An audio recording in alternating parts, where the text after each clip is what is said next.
Good morning, children. Hope you are ready for today's class. Today we will see about the gases in our breath. For this, you have to know. See here, children. We have to know that different gases present in the air. You know, air is a mixture of several gases: oxygen, carbon dioxide, nitrogen, all the inert gases like argon, neon, krypton, hydrogen, etc. So there are several gases present in the air. So how this oxygen and carbon dioxide were discovered first? We'll know this. Later we'll include these gases in our breath. Okay, children? Yes, come on. What is the discovery of carbon dioxide? How was it made? First, von Helmont. Was he von Helmont? He made several experiments on burning charcoal. Burning charcoal. When he burned the charcoal, it released the ash, isn't it? He weighed the charcoal first and also the ash that was released through the burning charcoal. So the weight of the ash is very much less when compared to the burning charcoal. What happened to that? Why is this reason? What is the reason for the decrease in the weight of the ash? That was the question I asked. He proved that some gas is being released while the burning charcoal is converted to ash. This gas is the reason, the evolution of the gas from the burning charcoal is the reason for the decrease in the weight of the ash. He proved it. Later, the gas is carbon dioxide. That was proven later by the scientist as Joseph Priestley. Joseph Black. It was Joseph Black who made the discovery of carbon dioxide. Is it clear, children? Discovery of carbon dioxide was made by Joseph Black while he was doing several experiments and he continued the experiments where Van Helmont did. Okay, so while he was working with the lime water and passed this gas through the lime water, he has taken in a test tube and he has passed this gas through the lime water, he turned to milky white. This gas was passed, this lime water turned to milky white. He proved that this gas is a fixed A. It is a fixed A. This gas is a fixed A and later on it was named as carbon dioxide. That's how the discovery of carbon dioxide was made. Okay, after the discovery of carbon dioxide, children, after the discovery of carbon dioxide gas, the discovery of oxygen was done. How was it done? I'll tell you now. After the discovery of carbon dioxide, the discovery of oxygen was done. 2 decades of discovery of carbon dioxide, discovery of oxygen was made. So, discovery of oxygen. How was it done? By Joseph Priestley. You know well in nutrition or in plants, I told you that exchange of gases between the plants and animals was proved by Joseph Priestley that plants give out oxygen and animals give out carbon dioxide gas. Plants give out oxygen and take in carbon dioxide.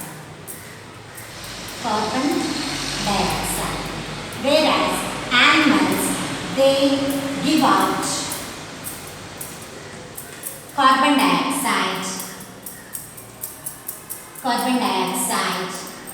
and take in oxygen. So this oxygen that is given out by the plants is used up by the animals and the carbon dioxide that is released by the animals is taken by the plants. So there is an interrelationship between the plants and animals for carbon dioxide and oxygen.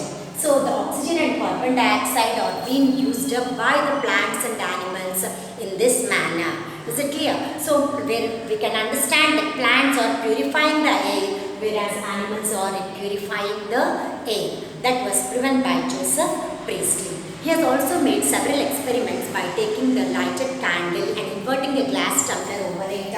So, if you take a glass tumbler and has taken a candle which was burning and inverted, generally if you invert a glass tumbler over a burning candle, after some time it stops burning, isn't it? But when you use the sprig of mint leaves or anything of a green plant, it kept inside, then inside the glass along with the burning candle, it continues to glow because of the oxygen that is released by the plant. He also done several experiments by taking the mice and the plant inside and in a closed containers and made these experiments and proven that the plants give out oxygen and animals give out carbon dioxide, which was interrelatedly used one by the other. Is it clear? So the gases were discovered like that, oxygen and the carbon dioxide. Discovery of oxygen later was made by the Lavoisier.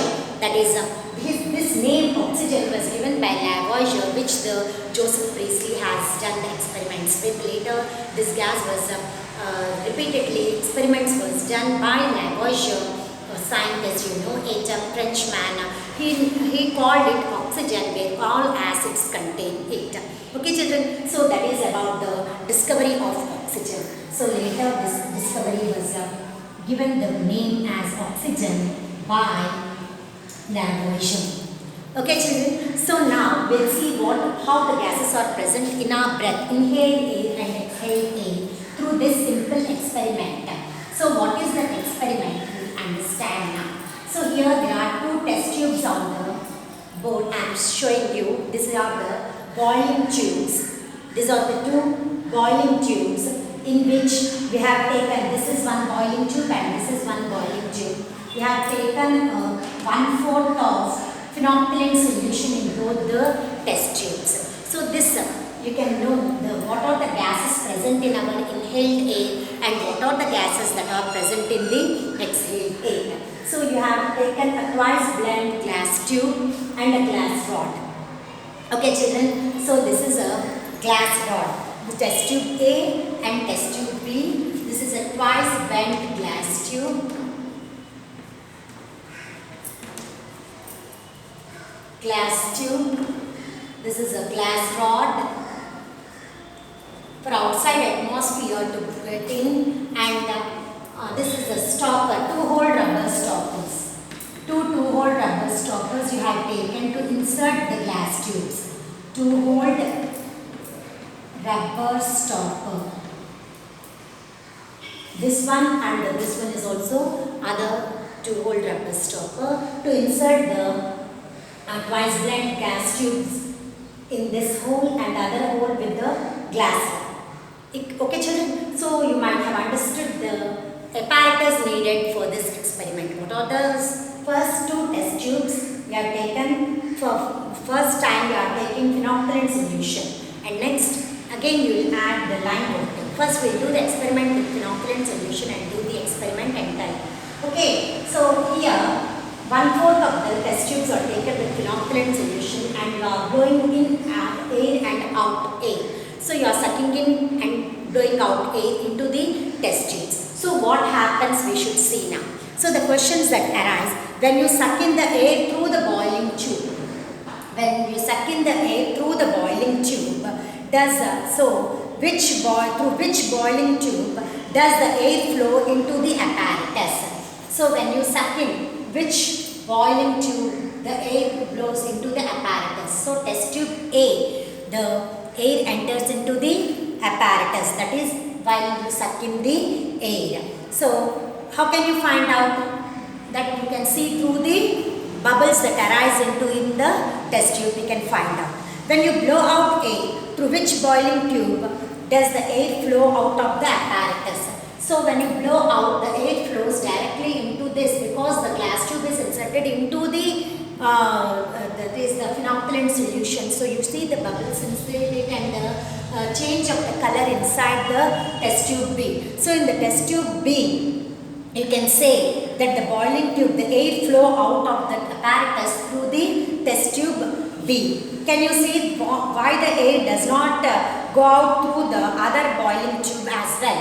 because the other boiling tube, it takes time to go out and mix with the solution, and the change in the color of the solution says that the test tube B, the exhaled air moves fast than the test tube A. Since the twice bent glass tube has been inserted into the solution. Here this is for the entry of the atmospheric air, the glass rod through which the atmospheric air contains several gases, whereas the exhaled air contains only one gas that is being exhaled. So we can understand limited gases can exhale into the solution, and which is the test tube is completely immersed into the solution. So we can say that the exhaled air passed into the solution immediately in the test tube B when compared to the test tube A. So that the change in the color of the solution can be found out easily, that the air has entered into the test tube B fast. Okay children, in which boiling tube did the color of the indicated solution change? Indicator is phenolphthalein that is used here, and in the test tube B the color of the indicator is being changed here. So we can say that the indicator solution in that is used as a phenolphthalein here, after exhaling air into this test, we can see the change in the test tube B when the exhaled air passes into the test tube B. The change of the color is to pink color. Normally you know that the phenolphthalein is colorless. When we exhale air into it, it changes to pink color. Or the inhaled air or the inspired air and expired air are the same? No. Inhaled air is oxygen, you know it, and exhaled air is carbon dioxide. Inhaled air contains the mixture of several gases from the atmospheric air. Okay, so if they are not, what are the differences between them? That is, inhaled air is oxygen and exhaled air is carbon dioxide by us. So it can also be proven by taking the lime water, 1/4 of lime water in this, you remove this phenolphthalein solution and add lime water into this test tubes. Again repeat the experiment, blow in and blow out the air repeatedly, then you can see that the lime water that is present here, 1/4 lime water in this test tube A and test tube B. Both the test tube you have taken the lime water, you have blown in and blown out the air. You can see again, you can find out from the experiment that the questions here asked. What was the color of lime water in boiling tubes A and B before you began the experiments? Before you began the experiments, what were the color of the lime water A and B? Color of the lime water before doing the experiment, and the water was undisturbed. It was colorless, isn't it? It was colorless. Both the lime water, it is as it is colorless. In test, then what happened? In which boiling tube did the lime water turn milky after you blew in and sucked out air? So after you blew in which test tube did the lime water turn milky white? In the test tube B, the lime water turned to milky white when both turned milky, but it turned later, very slowly it takes place. It takes place very fast. Okay children, so in the test tube B we can say that the lime water can turn to milky white fast. So in the test tube B, the lime water turns more milky white after blowing air in rather than the test tube A. It means less milky is seen in test tube A because the inhaling tube is merged in the water in test tube B. This is the inhaling tube which is merged in the test tube B. The releasing air with the carbon dioxide directly is in the contact with the test tube. Okay. So the releasing air with the carbon dioxide directly in the contact with the lime water, it is contact with the lime water. Inhaled air contains all the mixture of gases, but exhaled air contains less amount of oxygen and more amount of carbon dioxide. So inhaled air contains more amount all the mixture of gases from the atmosphere, and the exhaled air contains the carbon dioxide, more amount of carbon dioxide, which help to turn the lime water to milky. Lime water turns milky, more milky we can say. Here also it turns milky, but it takes time. It here more milky is converted here because the exhaled air is completely immersed and it mixes with the lime water fast when compared to test tube A. This is the reason the boiling tubes From this experiment, we can say that exhaled air contains carbon dioxide. Okay, children, hope you have understood this lesson. What is the difference between the inspired and expired air, and did you find from the experiment? So what did you find the difference between the inhaled and exhaled air? Inhaled air contains all the mixture of gases, but exhaled air contains less amount of oxygen and more amount of carbon dioxide, and unchanged percentage of other gases which entered during the inspiration. So during the inspiration process, the atmospheric air that enters the boiling tubes is inhaled. Inhaled air contains mixture of gases, isn't it? Mixture of gases. All the other gases, they contains, inhaled air contains oxygen, mixture of gases, but more amount of oxygen. It is being inhaled. So contains all the mixture of gases, and exhaled air contains exhaled air contains,